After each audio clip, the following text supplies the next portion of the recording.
to go! Good evening, everyone. Welcome to Claude and the Banstas. Hope you're all well. Thank you, everyone, for coming and joining us. Really appreciate it. Got a special guest with us, the legend himself, Mr. Kenny Ken. How you doing, Ken? Very happy, mate. After what happened on Tuesday, I was very pleased with our application, pleased with the performance. You know, players stepped up to the plate. You know, players that I've criticised have had a good performance. And it's 3 points, always pleasurable. Always pleasurable. But, you know, I'm a big believer that your next game is your biggest game. Southampton's gone. The FA Cup's gone. Not bothered about that. I'm only interested in one game, and that's our game on at the Emirates Stadium, 5:30, against Man United, our biggest rivals. I just want to reiterate one thing, right? When I grew up, Man United used to be about, you know, Bobby Charlton versus George Graham. It used to be about Remy Moses against Brian Talbot, Brian Robson against Stuart Robson, Roy Keane against Patrick Vieira, George Graham against Sir Alex Ferguson, Sir Alex Ferguson against Arsene Wenger. Those battles in the late 90s, those battles in the early 2000s, that's what Man United and Arsenal should be about, and that's what we should be focusing on. And unfortunately, that in some cases, that's not going to be the case. But let's just remember that a football match is going on, and that anything that matters is events at the Emirates Stadium at 5:30. Everything else, all this, you know, these new phenomenons, don't matter. The football. No. Football's always the winner, as Jimmy Bullard says. Kenny, we don't agree on a lot of things, mate, but that has just jeered me up. Got the hair standing up on my arms. I think we should have you as the announcer before the game comes out at the Emirates Stadium, saying things like this, mate, getting us going. Do you know what I mean? At the end of the day, look, you know, like you just said, you know, if you're an Arteta in, Arteta out, it does not matter. Come 5:30 on Saturday at the Emirates. We would all love to be there. Let's be honest, Ken, but we're not. So let's all join together. Get behind the team, get behind the manager, and let's get the 3 points, mate. That's all that matters, surely. That is the most important thing. It's a massive game, and it's a game, you know, that's steeped in history. You know, of late, both teams are no longer challenged for the top titles. Both teams in my opinion, have put themselves in transition, which is too long for two great teams, i.e. Man United and ourselves. And, you know, the utopia for me is when we're back challenging. I'm sure the utopia for Man United fans is when they're back challenging because, you know, only one out of the three biggest clubs in Britain are the ones at the top table. And ourselves and Man United are missing out, you know what I mean? And I think that's a shame. I think if you want me to be, you know, brutally honest, I think both Arsenal and Man United have taken over the ball and allowed teams like Man City and Chelsea to, you know, get far ahead and in turn put us both behind the eight ball. Yeah, no, I totally agree with you, Ken. Before we delve into that game and get the preview, let's just quickly delve back, obviously, because I haven't had you on since the FA Cup or the game the other night. Oh, yes, you did. You had me on a Monday. I did, yeah. It's been like such a long week, mate. It's been such like a long week, but there you go. All right, well, a Tuesday night game, I mean, that's what I mean. Well, what was your thoughts and feelings on it quickly? Did you think he got it right and he rested the right players on the Saturday? And how did you think some of the players performed, Ken? Well, the proof is in the pudding. In terms of what it did. Obviously, I fully respect the fact, and I can understand the annoyance and anger and hurt that we managed to go out of our competition. But as I said to you on Monday, and as I mentioned in the fan cams on straight after the game. Oh, we just lost Kenny for a minute. Hopefully, we'll be back with us. We just lost him completely. Hopefully he'll be back with us. We're going to be getting on to the Man United game comes Saturday. Here he comes. He's back. Hold up 2 seconds. He's back. Sorry about that. Sorry about that. I want to pause it. As I said before, nature took its course or electricity took its course, just want to say that, you know, this season's a unique season and it's nothing to do with football. It's all COVID-19 related.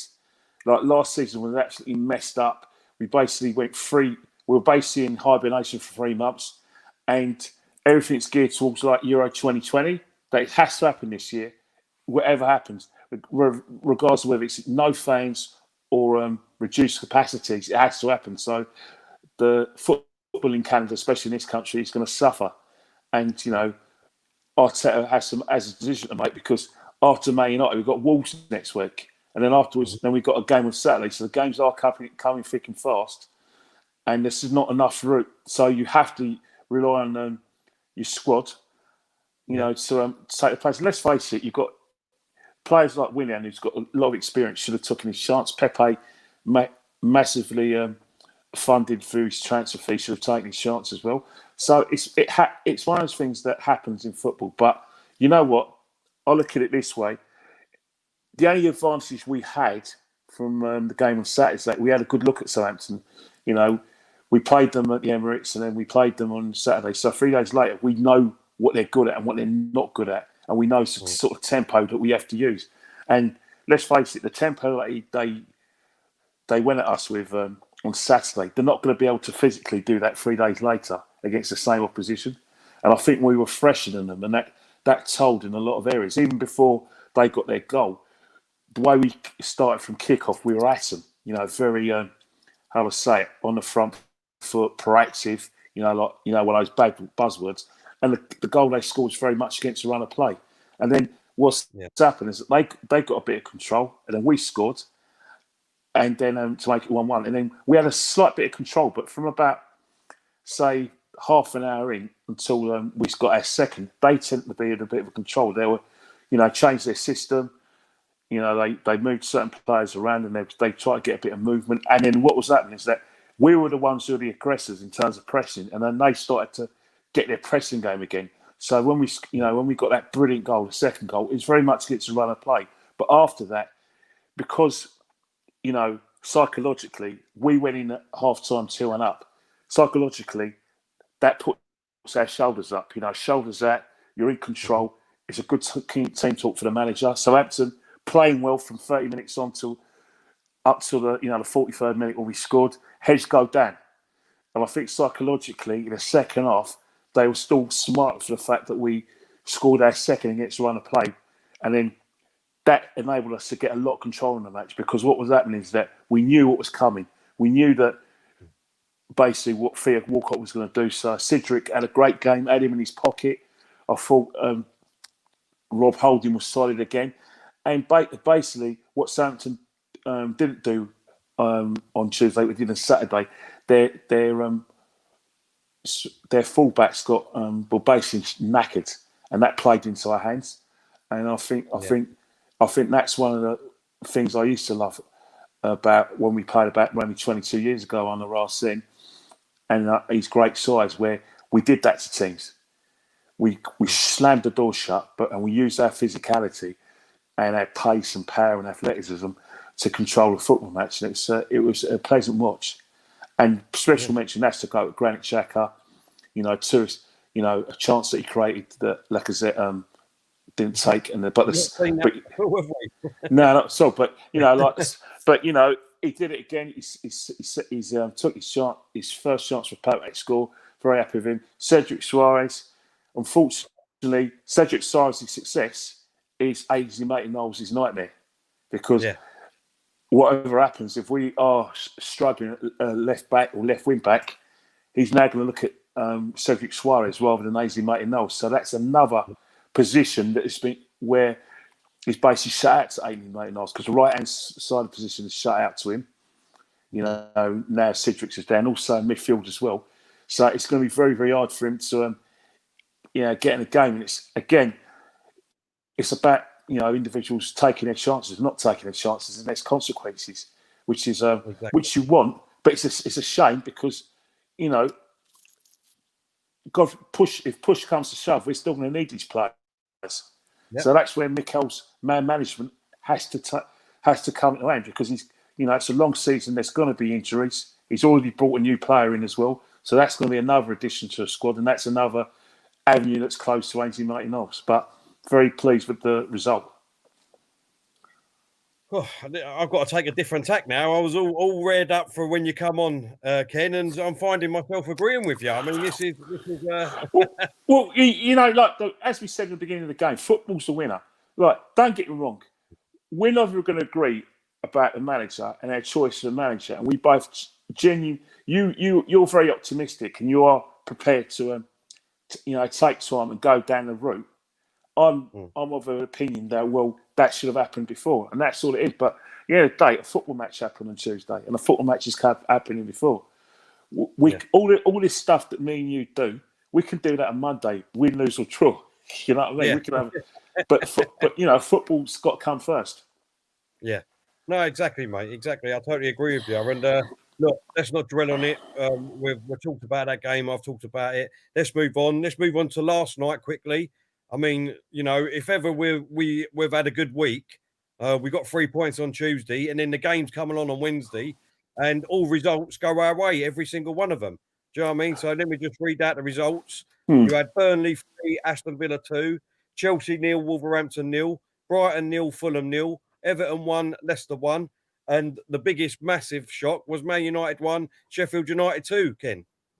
Well, if you look at those results, the Aston Villa I made someone advised me on Twitter. He said to Ken, "What are you doing? What are you watching the Chelsea game?" Because I'm a bit of a voyeur, and because I've got a lot of Chelsea mates, so I wanted to watch their game.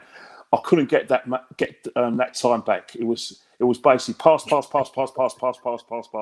and more passing, no penetration. Kenny, just quickly, I see something earlier on, and I don't know if it's true or not, but apparently they had something like 820. Passes to each other, but only something like 19 was completed. I don't know. It depends what you talk about, because there were accurate passes, amongst the defence. There was accurate passes around Wolves' very packed defence and very condensed lineup. So, but it was basically pass, and it was actually quite boring to watch, if you want me to say. But one thing I will say, the defend on both sides were fantastic. But my sacrifice is that I missed a classic at Turf Moor. Like Aston Villa, all intents and purposes were fantastic. Should have been 4 up, but they ran out of gas. Burnley, good set pieces, punished them, and Aston Villa have been. I think Aston Villa's inconsistency is allowing us, and not just us, but any team that goes on a run, that enables us to sort of push up the table. So that was a good game. Also, Everton, Leicester, counts itself out. And the Man United game, I was actually doing a podcast where I actually got numbered by people like yourself, Terry. I had Kevin Campbell, Robbie Lyle, Sophie Nicolau, and then I had Mike, and they're all trying to convince me. Which failed miserably, by the way. Something like you've been trying to do about the process. So, I said to myself, I don't feel like I could get that half an hour back, because I missed the first half of the Man United game. Only to find, to my shock, that Sheffield United were 1-0 up. And then when I saw the action, I thought, hang on here, that goal that Sheffield United shouldn't have stood, the Man United's goal should have stood. So I thought, oh well, VAR doesn't always work in Man United's favour, but in terms of in the context of the Man United game as well, I don't think that game has any bearing on Saturday, because of the importance of the fact that both teams would have been motivated anyway, wherever in the table. Like, we could be 15th and Man United could be 16th. That's still going to be a bit of motivation because of the rival, not so much the rivalry, but the fact that both. It's a big game. Both see themselves as big clubs, and both feel that they should be challenging instead of other clubs. So that's what's been a big game. In terms of Man United, I suppose if you look at what Ole did, because he was playing Liverpool, he's played his best team, hasn't he? Played his best team, best right back. He's played Luke Shaw as well. He's in good form against Liverpool, against Man United, against Sheffield United. Now, a team without confidence can't score goals. He changed it, and I think the problem with Man United, and that's not just Man United, but it's other clubs as well. with the exception of Man City, if you make like subtle changes, you sometimes affect the tempo of how you're going to play. Like for instance, you bring on you change the left backs again. You're hitting your tempo because what's happened is that the left back that's replaced him isn't thrusting forward and hasn't got an understanding of Rashford like Shaw has. Yeah. So that affects the tempo again. Tenzabi, again, poor lad. You know, he was fantastic in the European games that he played, but again, all intents and purposes, he didn't have a bad game. What's happened? There was a lack of communication for that second goal. Maguire should have taken charge of that. He's a captain. He's the most experienced international. He just said, right, that's my ball. De Gea spread panic as well because instead of thinking about the danger, they're thinking about getting their second goal. So they're not part of the wider weight club. When like I said, when was it Burke was lurking around the penalty area? He basically gave me 3 chances to actually intercept and have a shot, and the third chance he wasn't gonna like I said, look that Gustafsson in the mouth, and that's what's happened. But the problem is for Arsenal is that Arsenal fans are scared to celebrate because we got them next, and I think that Man United, Man United's lineup is going to be a lot different because all intents and purposes, I don't think they thought they were going to challenge for the title, but they also don't want to lose ground in the top 4, so they're going to be very strong when they play us. So, to be honest, it doesn't really have any bearing because in fact it's actually going to make a man again. Look what happened. They lost 6-1 to Tottenham. The week later, they went to Newcastle, won 4-1. Yeah. Lost to us. Week later, go and win. And that's what Man United. They've got a lot of game changers, but we're going to talk about that when we do our preview. Yeah, well, let's move on now. Obviously, we said about the results last night and that, Ken. You've done that really well, mate. Let's move on. A lot of people are asking us about our lineup and our prediction. We will get onto that. But just quickly, so obviously, coming up to Saturday, we're playing Man United at home. We haven't lost to them in the league in the last 5 games and winning our last 2 games. Right, that's right. The last time they beat us was basically, it was invariably it was. The last time they beat us in the league was in 2018. I think was Arsenal dismissed by then, or I think it was his. I think he already made his announcement. Well, that there was a mutual agreement for him to leave the football club by then. By that time, Man United was. By that time, we were bereft of any confidence. Man United knew they weren't going to win the league anyway, so it was basically a nothing game, which both teams didn't really care if they won or lost. But Fellaini got the winner. But apart from that,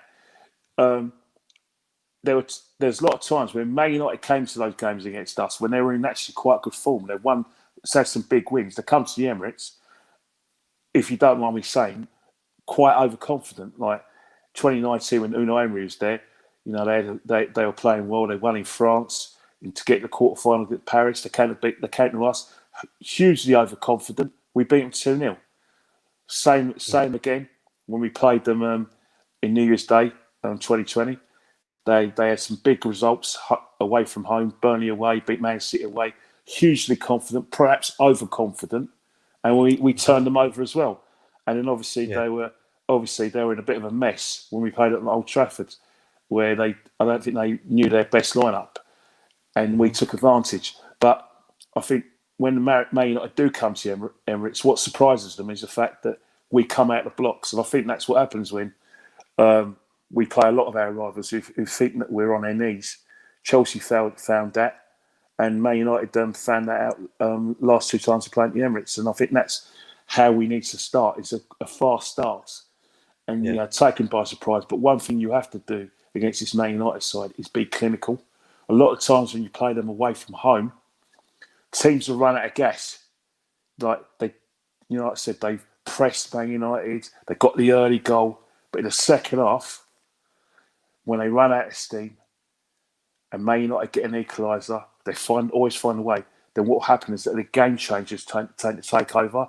Like the Pogbas, the Fernandes, people like Cavani, Martial, Rashford, and even Maguire when he comes up for set pieces. All those sort of people, all those kind of players are their kind of game changers. And I think that's why away from home they have a fantastic record. They don't mind conceding. Well, I hate conceding because it puts them on psychologically. They're very much Jekyll and Hyde. But when you have game changers like they have, they're extremely dangerous. Way.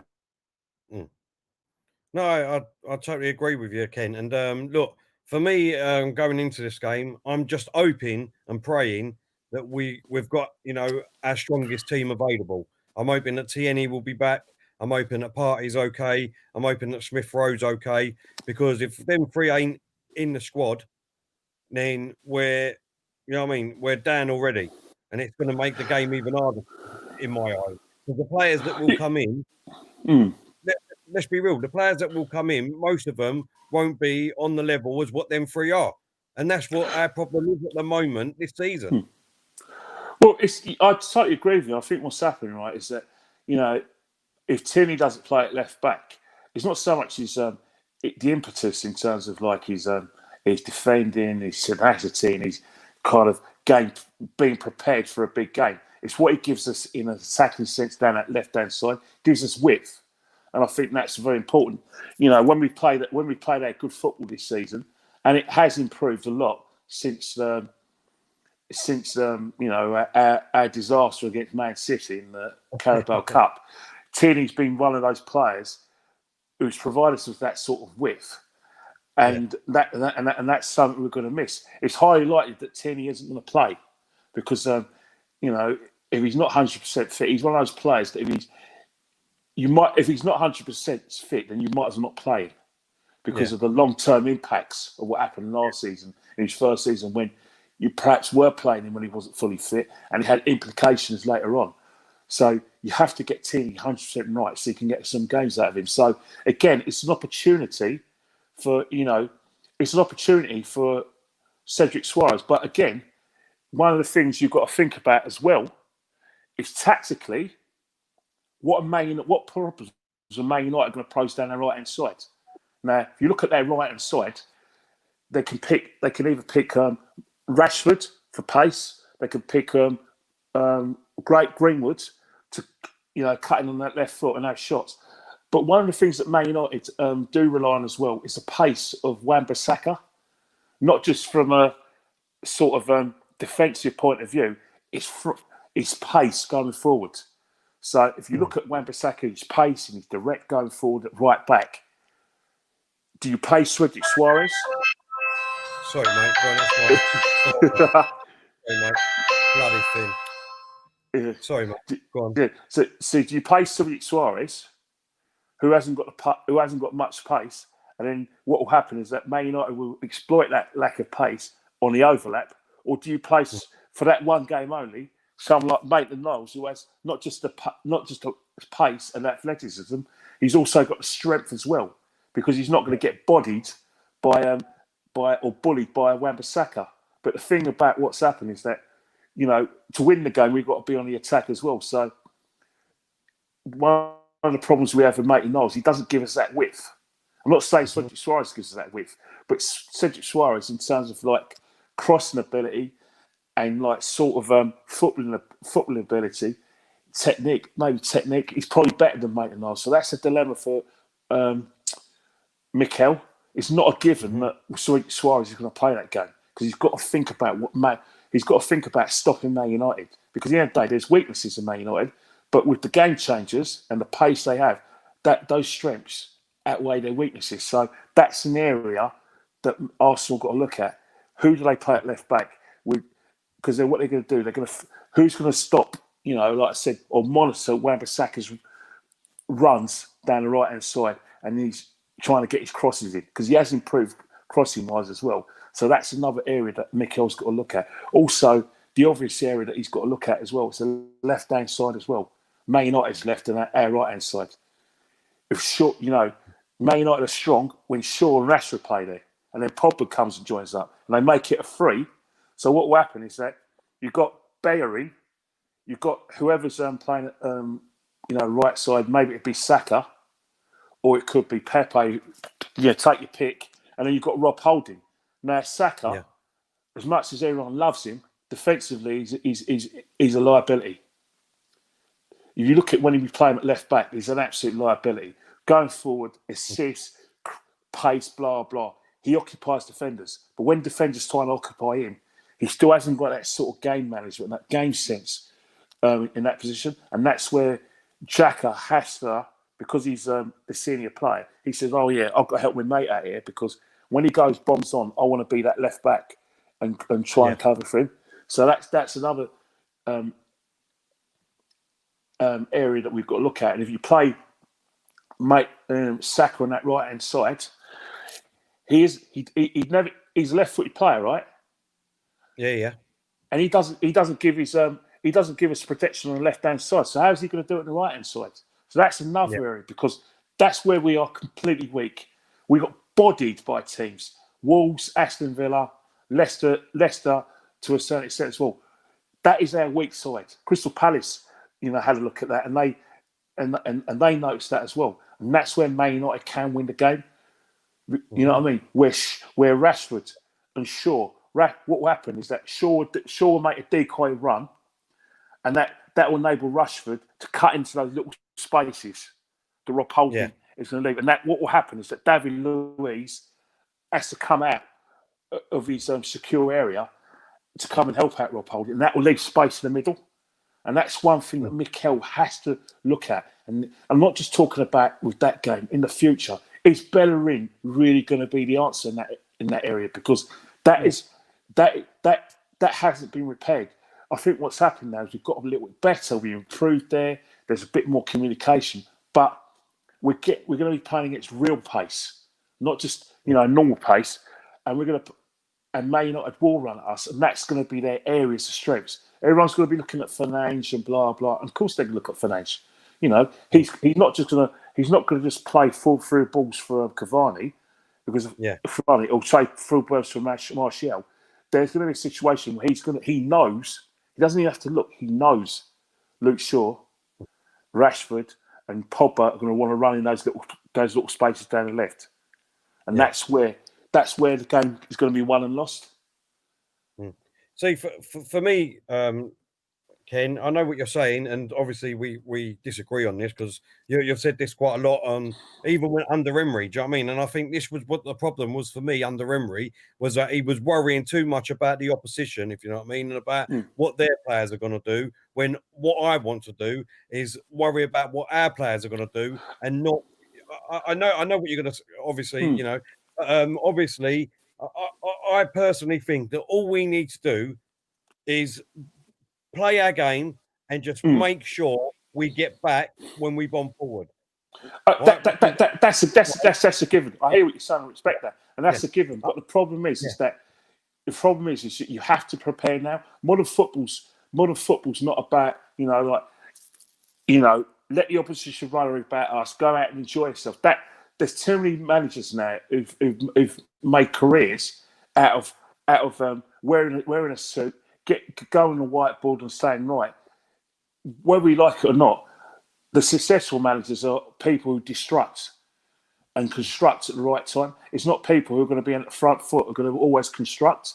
Like, don't get me wrong, Guardiola in the Premiership, he can always construct and be proactive, go forward because you've got so many game changers. You've got players who are similar style who not only can they pass the ball, they pass the ball quickly. But in Europe, against better defences, against better teams, he gets bodied. All right? That's why Man United, Man City won't win the Champions League because they're going to get to play a team that can defend. And then what will happen is on the counter-attack, these teams, because they can defend, are brave enough to hit Man United, Man City with waves of attacks. All right? So that's what... But the problem is that not every team's like Man City in the Premiership. You have to prepare. You have to worry because this is a big game. Because, again, as much as everyone's happy, with the results the last 3 times, one loss and that destroys confidence. And then obviously people, the dissenters, will think, "Oh, hang on here. I thought things have improved here," and you know what I mean. That space, sort of worrying the catch. But what I would say is that it's no disgrace to lose against Man United. I'm not saying it because I'm like a Man United worshipper or not. It's because I don't want a situation where one loss and then the domino effect happens. There's so many games now where, because of the the volume of games, you are going to drop points. Everyone's going to drop points. We're going to drop points. You know what I mean? We're going to get injuries. You know. Yep. You know, with the situation with COVID-19, people are going to take time off because they're going to have to look after families or sick families. Muscle injuries are going to happen. You're probably going to get more sort of rotation of players this season than you will have any other season. Maybe next season, or maybe when everyone's had that vaccine, things might go back to normal. You might have a situation where there doesn't have to be rotation. We are going to have that situation this season. I think just looking ahead, like you just said, next season, obviously, even if we do rotation, we will have new players coming in, Ken. Well, I hope so. So do I, you know what I mean? And that's what I've been saying, you know what I mean? This is why I don't understand why people don't look at the situation as a whole. Obviously, you're not happy with the manager. You would rather an experienced one, but at least you can assess the situation, and at least you understand where I'm coming from when I talk about it. Do you know what I mean? Obviously, 100%. The only reason. Yeah, 100%. You're right, and I think what is happening, right, is that the reason why we disagree is because what's happened, right, is that I feel that a lot of Arsenal fans, especially if Arsenal fans are completely, and like I said, honourably behind them, Unai Emery. Sorry, not Unai Emery. Well, they're both Basque. They're both Basque. Anyway, they're both from the Basque area of Spain. Anyway, but yeah, Mikel Arteta. I was told that this is how you pronounce his name, Arteta. Well, the reason why I can understand the situation, but my thing is that I worry about, are we putting the genie back in the bottle? Because of the success we've had under George Graham and Arsene, and the expectations are really high, and because what we're seeing around us in the Premiership, where unfortunately managers don't have time to rebuild. We've been out of Champions League for about it'll be fifth season out of Champions League, and I think 90% of fans have accepted the fact that we're probably not going to make it through the league at the Champions League. I think my concern is that's not what a lot of Arsenal fans are signed up for, and we didn't think it's going to take this long. But I believe it shouldn't take this long, and I think that the process, because everyone seems to think that it's Mikel's process. It's not Mikel's process. It's it's not, as I said before. Hello, Dad. I love you, mate. Love you, bro. As I said, it's not. He put me off my stroke when I saw that. I know. Dan, you would have been in earlier on. He said that he won the argument against all the yous. Like, that's what he was saying before you popped in, mate. So, hey, Dan, you need to watch this full stream for what I said. But as I said before, my argument is it's not Mikel's process. The process started in April 2018 when Arsene Wenger was dismissed. And I don't think that point is getting across to a lot of Arsenal fans. A lot of Arsenal fans think, when one manager leaves, the process, basically gets extinguished, and then a new process starts, which is totally alien to the process that we're actually under. And the reason why there is a process since 2018 is because of the fact that was their second season without Champions League football. So from when Arsene Wenger botched it up, which was always going to happen because he relied so much on Champions League football, it was always going to be, rather than say Mikel's process, it should be called Operation Re-entry into the Champions League, or Operation Re-entry into the big time. And what we should be saying, we are 3 years into that process, and at the moment we finished 5th. Okay, 8th, and now the first season. That's when Operation Re-entry into the big time, or Operation Re-entry into the Champions League, should see fruition.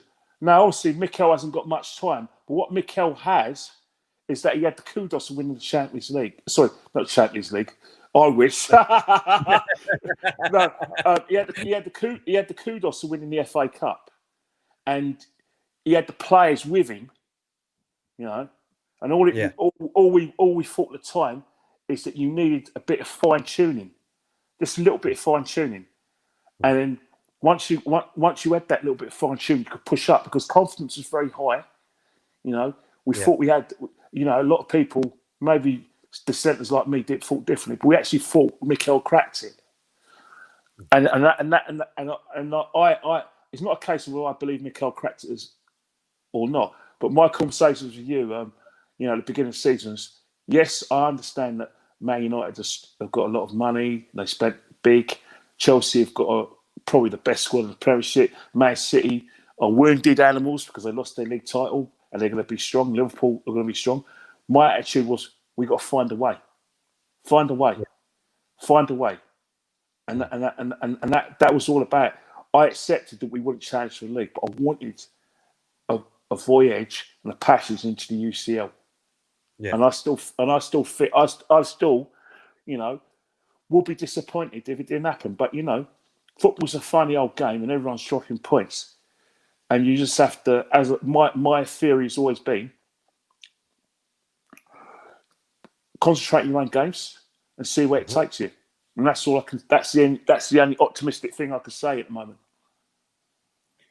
Look, I mean, I understand obviously where you're coming from with a lot of what you just said, Ken. But that last bit, obviously, for me, is that the optimistic for me is that, you know, yes, I think obviously as Arsenal fans, all we're worried about mainly, let's be real, is getting the 3 points and moving forward in every game or winning the like our cup games to get to a final. But if you look at what's happening behind the scenes too, if you sit back for a minute, you know what I mean, and actually assess the situation. I mean, we're getting rid of all these deadwood players, let's be real. The main clique that was there, you know what I mean, probably causing all that, you know what I mean, riff in the dressing room and with the manager and God knows what, and influencing the other players and that. So we're getting rid of them and a lot quicker than what I actually anticipated, Ken. Do you know what I mean? 6 months. I fully expect that, and I get that. But you've got to remember, at other clubs, especially our rivals, obviously they've accelerated the process because of their financial advantages, because what's happened is that, as we've agreed, an outlay's been made, but the outlay is actually loans to those particular football clubs. But they've accelerated their process. But what's happened is that you're always going to have a situation at football clubs where the unhappy players are invariably going to be players who are not selected and not playing every game. And there's always going to be cliques. There's always going to be, you know, as our dear departed number 10, who's now playing in Turkey, he was extremely popular in his dressing room and he had his acolytes with him. So anything that will happen, I can only assume that certain players would have felt aggrieved at the treatment because they probably wouldn't have known the full story, or they would have known the full story and said, well, hang on here. Arsene didn't have a problem with him doing that. And he was always that kind of player. He was always playing like that. He was always that kind of player in training. He was always that kind of player in match situations. And he was always that sort of person off the field. And that, you know, the current manager, he embraced him into the fold, and then all of a sudden, everything he was doing for maybe like 7 years is now a problem. So they're going to feel aggrieved by that, and I do understand it's going to take time. But the problem I've got, and it's not Mikel, it's not just Mikel. That is something we should have done from. That's something we should have done from day one, because he had a day, as I say, operation. Operation, return to the big time, Operation Return to Champions League, was always from 8 to 28. We always knew what the Deadwood was. We always knew. It was right before our eyes. Yeah. And don't get me wrong, Unai Emery ain't getting away with this, because he accepted the job. Accepted the job. Let me finish. He accepted the job, which basically gave him no autonomy whatsoever. He allowed himself to say, oh, yeah, I picked the team and blah, blah. And he didn't look at the bigger picture. And in that respect, as much as I respect him as a coach, and I actually think his results are better than Mikel, he was a fool to himself, because look how it ended up for him. But in terms of like Mikel, he's now got the autonomy, you know, he's made team manager. I'm going to hold Mikel to account because from the day he was made team manager and the day he made a job, it was always a twin job, right? It wasn't just getting better results. It wasn't trying to improve the players and get better acquisitions. It was getting that dead with that. He's wasted time, in my opinion, and that has held us back. So, in retrospect, he's wasted a season. Now, if God forbid we finish, we don't get in the top 4, and we finish a lot lower than where he finished last season, he's got a problem. And whatever happens, right? The board, he's going to need that support from the board, and he's going to have to hope it's genuine. Because, anything below 8th, without winning the Europa League, is no European football, which means that's no revenue, extra TV revenue into the football club. Because let's forget about fans coming in. Let's just take baby steps with that sort of plan and reintroduction. But the TV money and the sponsorship money, you know what I mean? Yeah. So, and the fans as well, because at the end of the day, whether we like it or not, there's always going to be people who are, how do I say, when they say floating voters in a general election? Yeah. Well, there's going to be people floating voters when it comes to the appraisal on Arteta at the end of the season. The only thing that I disagree with what you just said there is that you said that you hold Arteta accountable for not getting these players out. I mean, Wenger didn't get these players out for what, 10 years?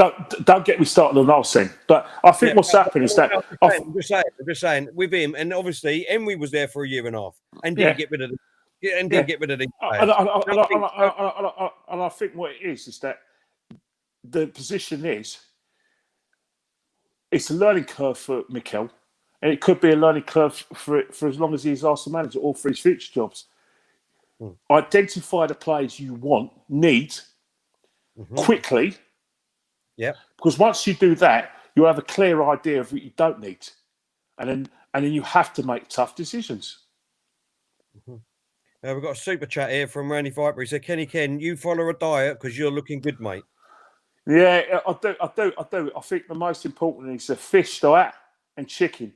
Everyone talks about protein and meat. That's very good, but sometimes too much protein, especially sort of the red meats, your lambs, your steaks, your pork, it's not so much good for your insides. What keeps you healthy, especially keeps your heart going, your kidneys going, fresh fruit, loads of water, and, your white meats like your chickens, your turkeys, and fish. Very good for you. And obviously loads of cardio and a bit of weights as well. Well, we've got plenty of time to do that at the moment, haven't we? So it should be quite easy. But actually, history does tell you that some people can only train within a sort of within a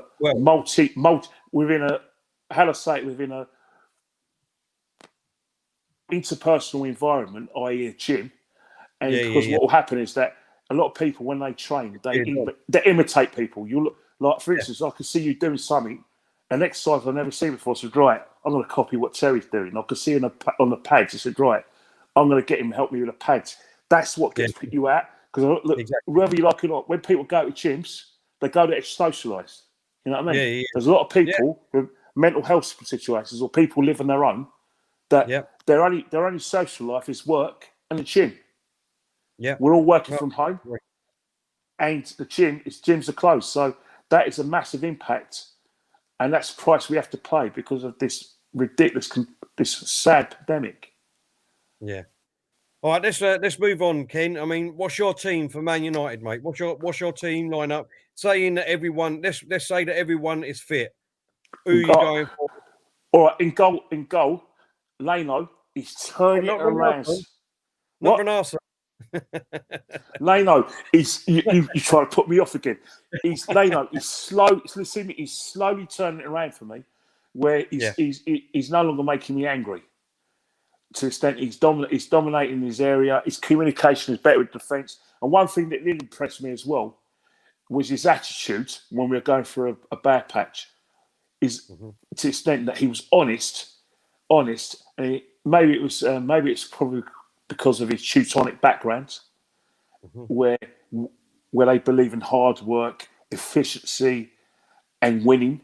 And he was the only person to say this is not good enough. We weren't happy with this. We deserve to do better. And I thought, and he showed that in his attitude during the matches. So that's one thing that's it's slowly turning around for me is his attitude and the fact that he's dominating his area. So he gets in goal.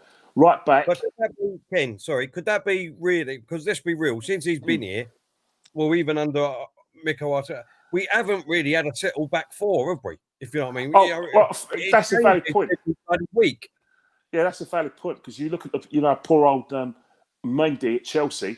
One of the reasons why he's panicking is because the dear Frank Lampard kept on changing that defence, and he kept and not only. I'm not talking about the two centre halves. One minute he's playing with a back three, then he's playing with two centre halves. He's always changing his right back. No wonder the poor goalkeeper kept on trying to come out because he was playing with different defenders. He had to communicate with them. I think in terms of Burnt, valid point. Couldn't disagree with you at all. And I think that's where his improvement, hasn't occurred because he's getting support from his players. Yeah. But right back, and that's one of the things about it, right? Is that everyone talks. It's a hard one for me because we know Maitland-Niles have got pace. We know that a lot of people have tapped out with Hector. That all bets are off of Hector. A lot of people are now looking at Suarez and thinking, you know what, maybe Cedric Suarez could play there. And Maitland-Niles has got the athleticism. I look at Man United's strengths down there, and I think that Cedric Suarez will be a better bet than Hector Bellerin. So I'm going to drop Hector Bellerin and play Cedric Suarez at right back. Okay. Left back, if Tierney's fit, that's a given. Centre halves, Rob Holding has done nothing wrong. I'm not a fan. I still think he's a squad player, but he hasn't done anything wrong to warrant that. And I think the set pieces, especially Man United set pieces, we're going to need him. And he's, now he's been given a run of games. His performances have improved. Improved. Not drastically is a very negative word. I say immensely is a positive word. So I can say his performances have improved immensely. Yeah. Alongside him, this is where you've got a problem. Everyone looks at Pablo Mari and that he has a good understanding with Rob Holding. They look at Gabriel, but I'm looking at David Luiz. The reason why I want David Luiz to play, because simple reason, experience, and he's a strong passer of the ball. Hey, is that Claude? This is Claude. Yeah, Claude is here. Hello, Claude. You're right. So I want David. How you doing, mate? Thank you for coming on, Kenny. Sorry. I'm having me and Terry are doing something that we don't normally do. We're getting on. No, but yeah. Oh, bloody hell. Miracles happen. Miracles happen. And Kenny, so I'm going to go quick. Yeah, go on, King. Carry on quick. Mate. So David Luiz alongside. I know I'm going to get pelters for that. David Luiz alongside Holding. My midfield is going to be Partey. Xhaka, I can't leave out. He's done nothing wrong. In fact, his performances have improved immensely as well. It'll be like perverse to say anything else, because if you're saying that Xhaka has to be left out, it's because you're biased towards him, and I do understand that because I'm guilty of that. We've probably with our manager, so who am I to lecture anyway? But yeah, it'll be Xhaka. Yeah. And then obviously Smith Rowe has done nothing wrong. Nothing wrong. He's given us a new emphasis. He presses from the front because he's youth. He has to play. My front three. Well, if Aubameyang's fit, then it's a given, isn't it? My front three picks itself. Aubameyang, Lacazette, and Saka. Mm-hmm. I don't have an easy time. But I don't think Aubameyang's going to be here just for the fact of obviously he's coming back from a different country with the COVID rules and things like that. So let's leave Aubameyang out of the team. Who else are you picking? Are you picking Pepe after his performance he had the other day Are you going to drop him and put Martinelli in there, Kenny? Pepe, I've tapped out against him, but one thing he did, he's turned it around one game. And I think in the interest of fairness, there's no reason to drop a player who's played well, especially when you know Aubameyang. But I don't want Pepe I don't want him on the right hand side because he'll be a nuisance, there. And what will happen is that his propensity, like his habit of trying to cut in and trying to overthink things is going to cost us on that right hand side. So if he plays left hand side like he did on Tuesday. Then Saka, complaining. There's no reason why Saka and Pepe can't swap sides if they're getting bodied by Luke Shaw and Wan-Bissaka. No, look, that's a good side. That's a good side, King. Claude, what did you want to say, something, mate, and give your team? I'm very confident about Saturday. I'm very confident. The reason I'm very confident about Saturday, I don't know about you boys, but I feel Man United have hit a bit of a wall. That result will have really shaken them up a bit, and I'm very confident because we're playing well now. We've played a good game. We're on a high. They're on a bit of a. I just get that feeling that we'll beat them on Saturday. I really do, and if he picks the right team, of course, yeah. Did you say you'd pick Bellerin, Kenny? No, I'm not. I'm not picking Bellerin because simple reasons I'm going to pick Cedric Suarez because I can't risk Bellerin down that right hand side with Man United's strengths. I think they play their best football down that side with Shaw, probably Pogba and Rashford, and not only that, there's a lot of pace there and athleticism. I know Bellerin's got a lot of pace, but I don't know. It just leaves. I know he's working hard at his game. I know he's trying to improve. But seriously, if our midfield don't stop the supply down that side and don't sit on Fanage and Man United don't run into space, I fear for us if Bellerin plays down that side. Is Tierney fit now? Is he fit? We don't know. What we're doing, Claude, is we're just giving our team as if like all the players are fit. Apart from Aubameyang, we definitely know.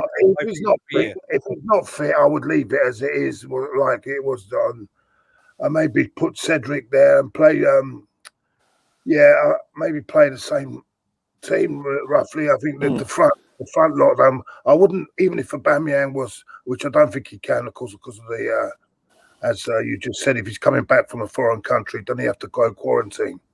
Has he gone abroad? Has he got? Oh yeah, So he went to his mum, didn't he? I think so. Obviously, I don't know. And even if he was okay and he's not trained, mate, I would keep it as it is anyway. Because to be honest with you, them three really worked well together, didn't they? Pepe, Lacazette, and Saka, they all worked well together. So I'd keep it as it is. And I honestly believe we will. I think we've got the confidence is high now. They've just got beat against. They've hit. To me, they've hit a wall. I mean, I don't know what it is. Maybe they've played so many good games that they're suddenly. I don't know if they've run out of steam. I don't know, but everyone said they didn't have a strong side. But looking at that side the other night, it wasn't a bad team they put out the other night. The only thing I would worry, but I think he won't do that. But if they play Cavani instead of Martial. Yeah, because I think he causes us a lot of problems. His work rate and everything. I think he can cause us a lot of problems. He's not the top. We haven't really played that type of player this season against that type of player this season, and I think that might be another thing that might cause us problems. I don't know about Luiz. You say playing Luiz. I thought he was shocking the other night. Yeah, he's shocking. The problem is that one of the thing about it, right, is that in terms of what I want is that. In terms of creative outlet, I don't want a situation where Man United have sussed us out, which teams are going to do, and they're going to say, right, what we're going to do, right, is that we're going to look at Smith Rowe. We don't mind him. We're going to make sure. You said, remember what Crystal Palace did against Smith Rowe?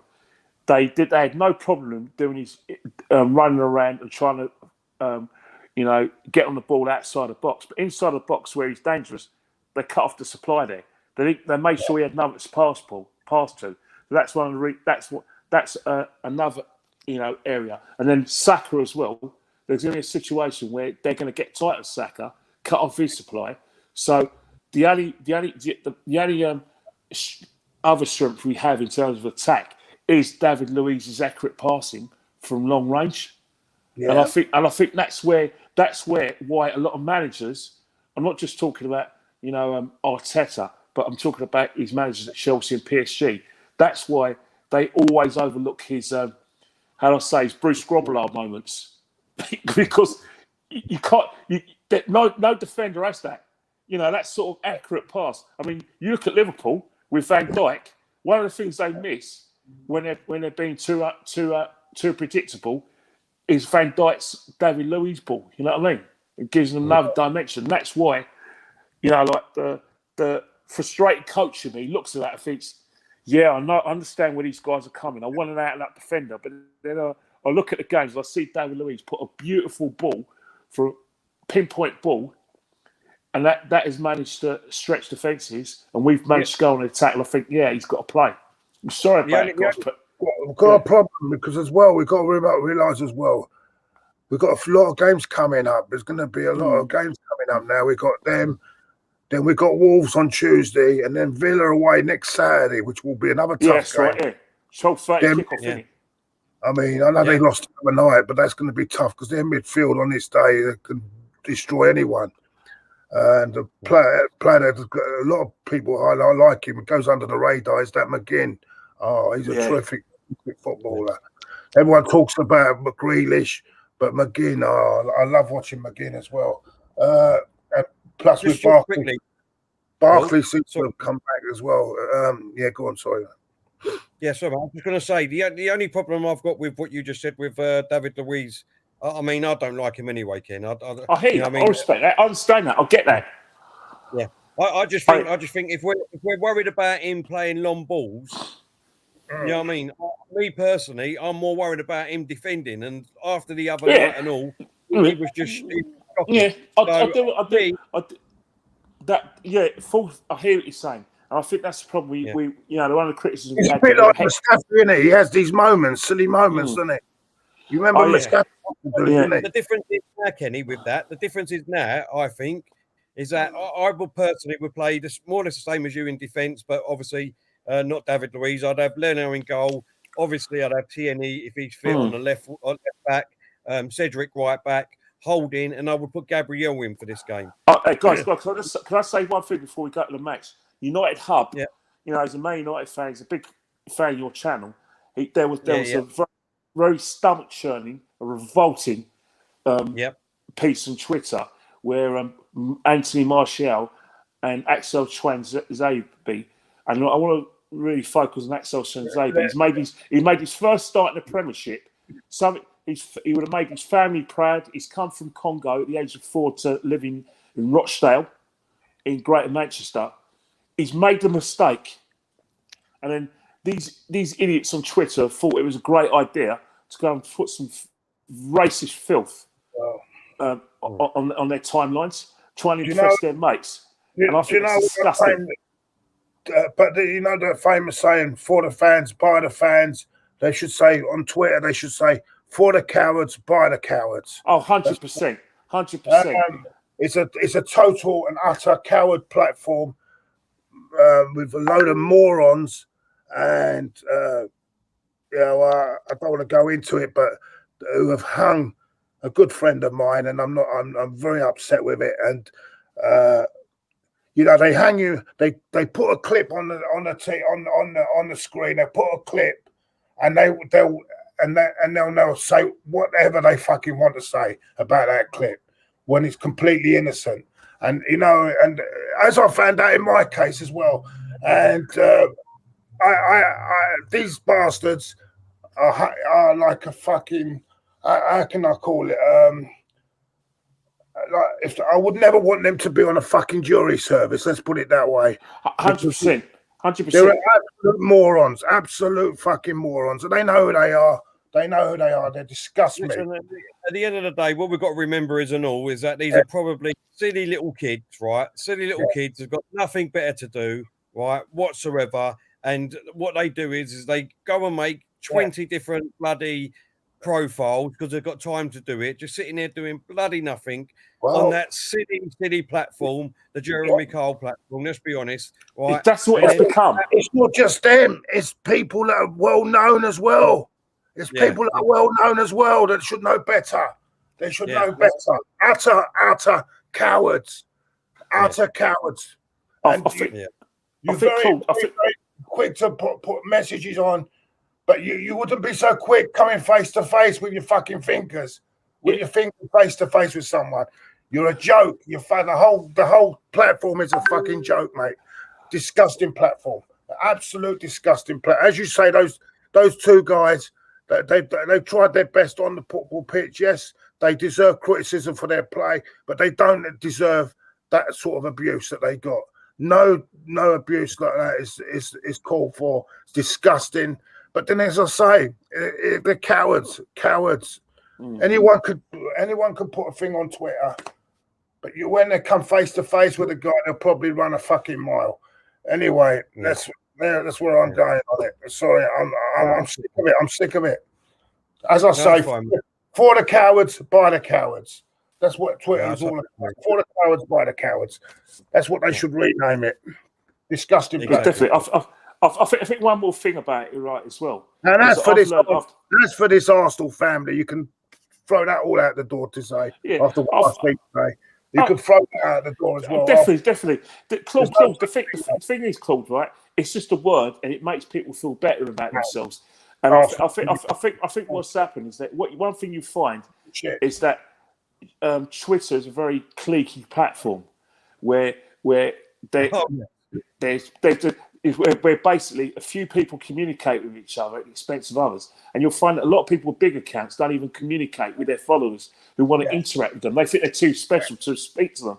But my biggest problem I have on Twitter, and it's directed at me and me directly, is that there's so many people who believe this, this babyish mantra, no smoke without fire. That is the most inaccurate thing, no smoke without fire. For instance, right, that is the sort of nonsense that you'll get in the Sun newspaper or any of this tabloid filth. Yet Twitter, where you have people who you think are intelligent and are academically intelligent, they believe anything they want to say. They love a drama. They love to see someone getting stones thrown at them. Yeah, and they seem to get pleasure out of it. And then what they do is that they'll try and make out, it doesn't really look good for him. He's an old guy and he's probably made a mistake. They try and make themselves feel better. I think if you haven't got anything nice to say about it, just let it go. You just Twitter should be about having discussions about the Arsenal, football, boxing, and cricket, which I actually thought that was a platform I was joining, but unfortunately, it's one of those platforms where unfortunately you get cancelled, and you have to apologise for something you haven't done.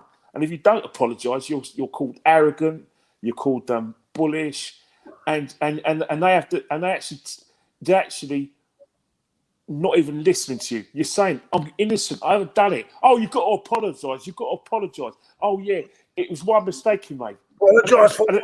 Nothing. I don't know. But let me finish, Claude. And then what they do is that they'll still see us. Oh, you're right, mate. I hope you're okay. Are you okay? Yeah, I just want to see if you're all right. But anyway, on the platform, you either stay silent when someone's getting pelters, or you're basically using that no smoke without fire rhetoric. So don't bother phoning someone and ask if they're all right. When you don't believe them when they're telling you they haven't done anything, and then you're basically standing still when they're getting pelters and they're on their knees. There's nothing worse. I know. Everyone has the right to support their team any way they want, and no one will tell me how to support my team. no one on Twitter, no one on any social media platform or any channel, by the way. And I know who I'm talking about. Any channel will tell me how to support my fucking football team. I'll support it any way I fucking well want to support. Because you know what? I've been going since the 70s, mate. Before some of these bastards were even thought of. Yeah? Before they were even thought of. Yeah? I won't be told by anyone how to support my fucking team. Everyone, it doesn't matter how old we are, Claude. Doesn't matter how old we are. In this fucking fan base is that we're a family. It doesn't matter how old we are, and it doesn't matter who we are, because obviously, you know what I mean, we've all got different opinions on how we should move forward as a club. That's fine, right? I've got no problem with that. But what we need to do moving forward, even on Twitter, even on YouTube, even YouTubers, is we all need to move on as adults, having proper discussion, proper conversation, and proper debates about it, instead of all acting like little girls, all on platforms going backwards and forwards and God knows what, and things like that. Let's grow up. Let's just grow up. You know what I mean? We're not little kids in the playground anymore. You know what I mean? Your mum, your dad, and all that crap that we used to do. You know what I mean? Come on. You know what I mean? Let's grow up. Let's have proper discussion, proper conversation, proper debates. Like we're all down the pub having a beer with each other, and that's the best thing about what we do here. That's what I love. That's what I love doing. And it's sad to me. We're in a world at the moment where people are dying left, right, and centre. You know what I'm saying? People are ill left, right, and centre, and we're attacking each other over shit. Attacking each other over shit. You're a joke. A lot of you. You're a disgrace.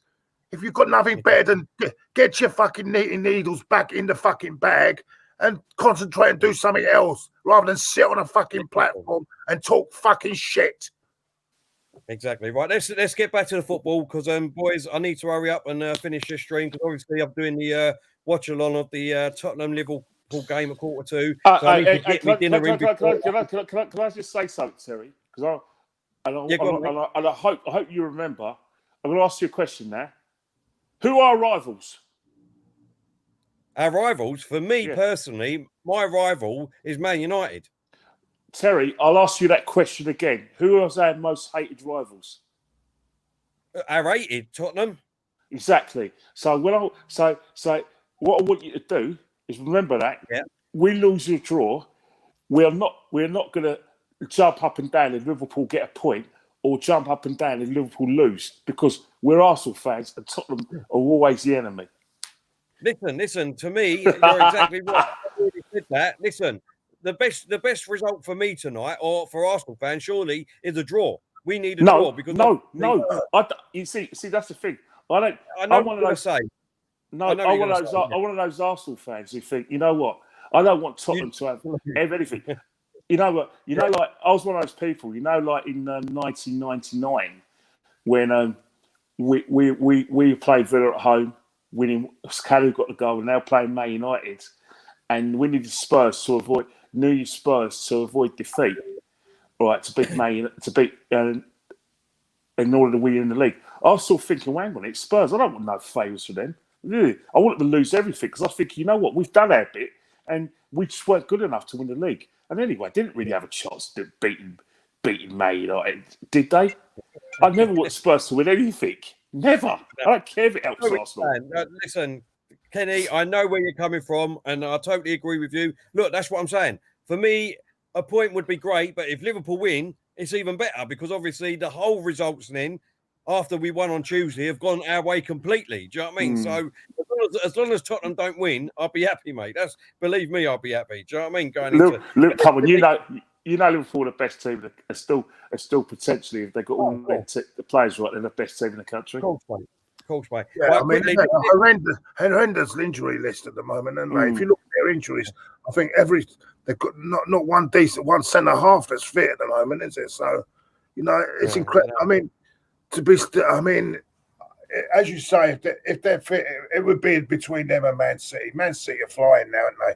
No one noticed them because they had all these games in hand, but now there's people that have just come up and they look like they're gonna go away with it now, don't they? And I think, as I said, I think we'll do them a big favour on Saturday. I think we'll beat Manchester United. I really do. I do believe we'll win on Saturday. And I want to knock that smile off Ole Gunnar Solskjaer's face because I can't stand it. Ever since he got Sol Campbell sent off at Highbury, I can't stand him. I cannot stand him. I want to knock his face, knock that smile off his face on Saturday. Okay, let's get some predictions in, Paul. Kenny, what are you going with first tonight? Liverpool, Tottenham. What's your prediction for that? Tottenham 1, Liverpool 2. Okay, Claude. I'm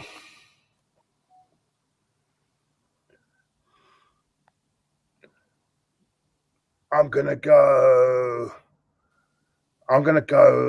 Spurs 1, Liverpool 0. I think Liverpool got too many injuries at the moment. I think he'll get in front and he'll just park the bus, and I think they'll win the game. I'm going to go with the exact same score as what Kenny said, but I agree to a certain extent what you just said, Claude. I think they go 1-0 up Tottenham, Son a score. They're part of the bus, and unfortunately for Tottenham, not unfortunately, but great for Liverpool, I think they're going to win it 2-1. So I'm going to go the same as Kenny again. What's your prediction for Saturday? By the way, I see Sophie's in the chat. I said, I hope you didn't take offense to that, Sophie. I love you, darling, but your team has to lose. Going back on it now because Sophie's here, Claude. I see her in the chat, and I've got a lot of time for Sophie, but I do not like Ole Gunnar Solskjaer. Come on. Claude, one thing is, how many players are you going to hate that got our players sent off in the Wenger area? Bloody, you're going to hate. There's loads of players you want. We had about 87 offside after Wenger.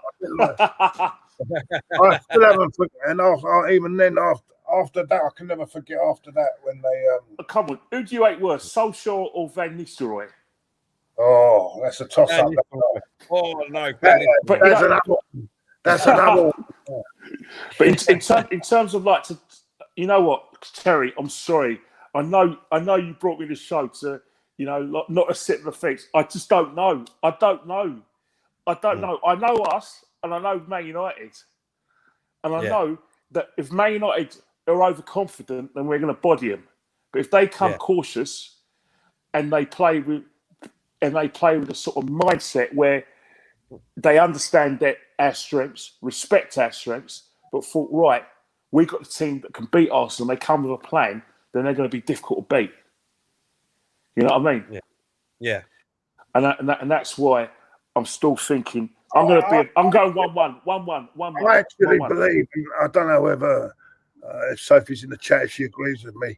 I actually believe if they had a more experienced and elite coach, I think they would be in a lot better position than they are. I just feel that the players he's got, he should be getting more out of them. But we'll see. We'll see anyway. We'll see how it goes. What's your prediction, Claude? For Saturday, I think we'll win 2-1. I'm going to agree with you, Claude. I just got a feeling that, I'm going to go 2-1 for Arsenal, but that's if we've got our best team there. Tierney's playing, Partey's playing, Smith Rowe's The thing is, we won't need our best team if we just do the basics right. If we defend as a team, and whoever he's playing midfield, if we just manage to stop the supply to the forwards, and all you got the best way, and it's going to be impossible to do that. But what we did at Old Trafford is that, Rashford and Greenwood, what they're doing is they were dropping into midfield to come and get the ball. They weren't giving themselves giving Fernandes and Pogba an outlet to play those long passes. So we kind of made it easy for them. Now, if we do that again and cut off the supply and force Rashford or Cavani back to try and retrieve the ball and run at us, that's heaven for us. Yeah. But I don't think that. I think Man United are going to play Fred and McTominay in order to win that midfield battle, have a scrap with Xhaka and Partey, and then whoever comes on top of that, they're going to hope it's them. They're going to be able. That's when Fernandes can play. That's the only worry I have. The only worry I have is he might play Cavani. Cavani will cause us problems. Yeah, that's it. I really believe he's great. Because I don't think our defenders can have come up against, and I think they might find him a bit difficult to handle. But I've got a feeling he's going to hand it to us and play. I think he's going to hand out and play Martial. I think he will play Martial. I don't think he'll play Cavani. But if he plays Martial, brilliant. I'm laughing because Martial just walks. He walks. Yeah, so and stops if you don't get the ball. I love it. What I'm saying is, if he plays Cavani, I think it could be a different ball game altogether because he is. I never forget Cavani. When they signed him, I remember on Terry's platform, the Football Terrace, they were all mocking him. Why are they giving him the shirt, number 7 shirt? They're all going mad about the signing. Well, I'll tell you what, I think he's been a great signing for them. I think he's a terrific player. I don't know where people what he watches because he had a bad time at PSG, but he's still a top player, top player, mate. Yeah, that was only towards the end he had a bad time at PSG because obviously you've got Neymar and Mbappe and the problem one place. Too many Galacticos, weren't there? Too many Galacticos. Yeah, that's the thing, isn't it? Yeah. Right, guys, listen, we're going to have to end it there because I've got half hour to quickly get my dinner down before the watch along, guys. Kenny, first thing I want to say is, look, just get a takeaway. Get a takeaway. I want to say, Ken, I want to honestly say thank you very much, mate, because you are one of the only people. There's only a few of you out there that obviously when I ask to come on, you get back to me straight away and you haven't got to stick up your ass or anything like that, mate. You know what I mean? You always get back and I want to say I really appreciate it, mate. And we love having you on this channel. Hey, tell you're one of the few friends I have left on the Arsenal fan base. Of course I'm going to say yes to you, mate. I've lost a But no, honestly, I really do appreciate it. Really do appreciate it. And look, everyone. That's all right. Thanks a lot, mate. I'll be back. We'll be back in half hour's time for the watch-along of the Tottenham and Liverpool game. And then obviously we'll be back tomorrow. I don't know what time yet and who's coming on. Saturday we'll have the live watch-along of the Man United Arsenal game. And Monday from 6 o'clock, deadline day, we've got Kenny Ken. He will be back with us at 6 o'clock for about an hour and a half. And then I think he's back in. He's just popped back in again quickly. Hopefully, I'm just saying, Kenny, Monday, hopefully I'll be a bit more. I can give you a bit more time, but it's at the moment I'm struggling with my voice for 15 minutes. I only can do about 15 minutes on things at the moment. But hopefully I'm going to go and have another test tomorrow. I'm going to have another test because these antibiotics are not working at the moment. So I'm going to have another. Hey, Claude, hydrate yourself. You've got to hydrate yourself, mate. Exactly, yeah. You know, like I said, it's not only just having your normal 2 litres. You've got to have more than the 2 litres, about 3 or 4 litres. You know what? I can't even taste my food anymore. So I don't know whether it is. Claude, that's a sign, mate. If you can't taste your food, that's a sign, Get down there and get tested. Exactly. Get tested, mate. I'll have another test because I need another test because I thought I was getting better, but it seems to me that I'm very sleepy during the day and everything. I'm getting very sleepy. I can't. Yeah, because you've got a lack of energy. You've got a lack of iron in your diet because when you get ill, you're lacking energy, iron, and you're lacking your vitamins. So you've got to eat the fruit. You've got to drink your waters, and just rehydrate yourself. And I think you know what I mean. Yeah, that's the best way to get recovered. So to step to recovery. Anyway, thank you all for your wishes. Everyone in the chat who's wished me well, thank you so much. It really means a lot. And well done for Terry for standing in while I've been away. And hopefully be back soon, mate. Hey, your mate London Low Star. Hey, as I said that I'm going to buy you a takeaway. Just send me your bank details or send me your address. I'll send it over. Chinese, fish and chips, kebab, chicken and chips, like southern fried chicken. You just let me know. I'll send it over. We Uber Eats. You do the cooking in your house, Kenny? No, my wife's a fantastic cook. She's actually as good as she's her and my mum. Bloody hell, their cooking has got to be the best in the country. My mum was a lovely cook before she passed away, mate. Oh, man. That's why That's why I probably left my missus and went back home because of the food. Well, I'm quite blessed. I've got the wife and my 3 kids are absolutely fantastic cooks, all of them. So I'm quite they all blessed, girls? No. I've got 2 girls and 1 boy. I'm okay, but I can only do the basics at the moment. I only can do the basics. But anyway, listen. Right. Exactly. And don't forget, like I said, come back Monday for the transfer deadline day. We've got Kenny. He's be here from 6 o'clock to about 7, half 7. And then we've got 2 brand new guests. And that's Sophie and Amanda from the Ivory Squad. They will be joining us from about 8 o'clock for a little while. And then obviously we'll take you up until 11 o'clock of the transfer deadline day. And hopefully we will see you all in. Kenny, any last words quickly? Oh, you'll be hearing a lot about 1989 then.